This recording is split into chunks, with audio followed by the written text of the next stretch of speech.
हरिओम। कल के वीडियो में हमने देखा कि गीता जी कैसे हमारी सहायता करती है हमारे कर्मों के निर्धारण में और हमारे मार्ग के निर्धारण में। आज हम थोड़ा सा कर्मों के बारे में थोड़ा विस्तार से चर्चा करते हैं। गीता जी में भगवान कहते हैं कि व्यक्ति अगर नहीं भी चाहेगा तो भी प्रकृति उसे कर्म करने के लिए विवश करेगी। तो प्रकृति का जो स्वरूप है तमोगुण, रजोगुण और सत्वगुण, इन तीनों गुणों से प्रकृति प्रत्येक व्यक्ति को कर्मों में लगाए हुए रखती है। और स्वभावतः व्यक्ति में संस्कार जो होते हैं वह अपनी इंद्रियों को सुख देने के लिए या इंद्रियों के वशीभूत होकर व्यक्ति कर्म करता है। व्यक्ति या तो इस लोक में अपनी इंद्रियों के सुख के लिए कर्म करता है या परलोक में सुख भोग की इच्छा के लिए कर्म करता है। लेकिन गीता जी में भगवान स्पष्ट रूप से कहते हैं कि जो केवल इंद्रियों की संतुष्टि के लिए ही कर्म करता है तो वो तो पाप को ही भोगता है। और इंद्रियां और इंद्रियों के विषय एक तरह से रास्ते में बैठे हुए लुटेरे की तरह है, जो आपकी सारी शांति को, आपके सारे संस्कारों को, आपके सारे नियमों को, आपके सारे कर्तव्य बोध को या आपके सारे साधनों को लूट लेता है। तो व्यक्ति अपनी इंद्रियों की तृप्ति के लिए कार्य करता है, कर्म करता है, और या फिर स्वर्ग भोग की इच्छा के लिए मृत्यु के बाद भी अपनी इंद्रियों या अपने भोगों के लिए कार्य करता है, कर्म करता है। ये सारे कर्म जो इंद्रियों की तृप्ति के लिए किए जाते हैं, इनका नियमन वेद द्वारा, गीता जी द्वारा किया जाता है। इसी को भगवान कहते हैं कि यज्ञार्थ कर्म करना चाहिए। जो कर्म करने की प्रवृत्ति है, स्वभावतः है, उसे यज्ञ के निमित्त कर्म में लगाना चाहिए। इसीलिए भगवान ने योगस्थ कुरु कर्माणि कि योग में स्थित होकर कर्म करना चाहिए। लाभ हानि की इच्छा के बिना, कर्म फल की इच्छा के बिना कर्म करना चाहिए।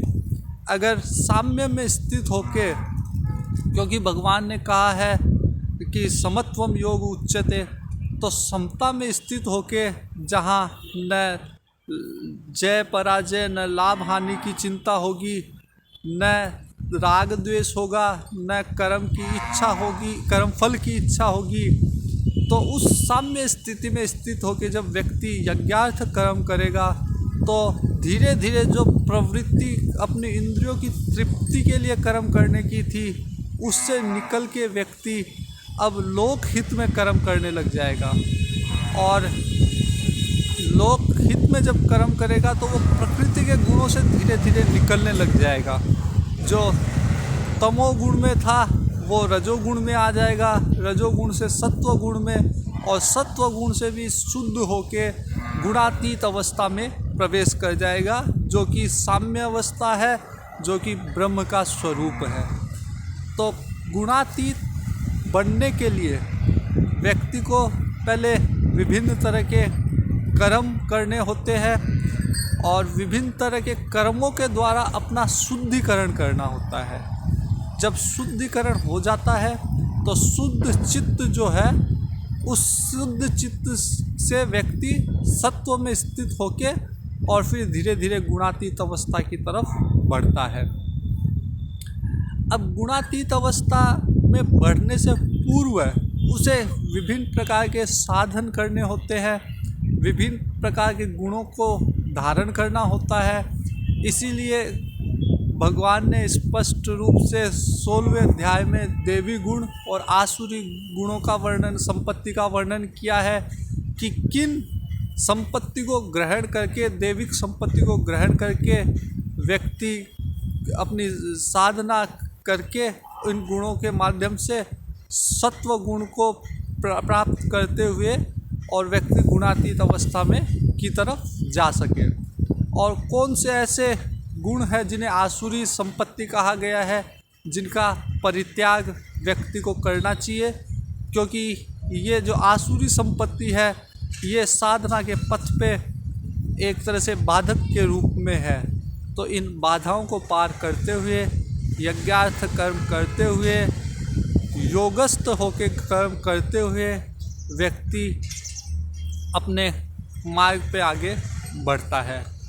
तो हम यही प्रयास करेंगे कि जहाँ तक हो सके इंद्रियों की तृप्ति के लिए अनियमित होकर कोई कर्म ना करे। इंद्रियों की अगर वासनाओं का वेग भी है तो एक नियमन के तहत एक नियमित स्वरूप में उसका भोग करे और उसे भी लोकहित में लगाए, उस कर्म को, उसके फल को लोकहित में लगाए, उसके फल में आसक्ति ना रखे और देवी संपत्तियों को धारण करे, आसुरी संपत्ति का त्याग करे, रजोगुण से तमोगुण में, तमोगुण से रजोगुण में, रजोगुण से सत्वगुण में आए और फिर धीरे धीरे गुणातीत अवस्था को प्राप्त करें। हरि ओम।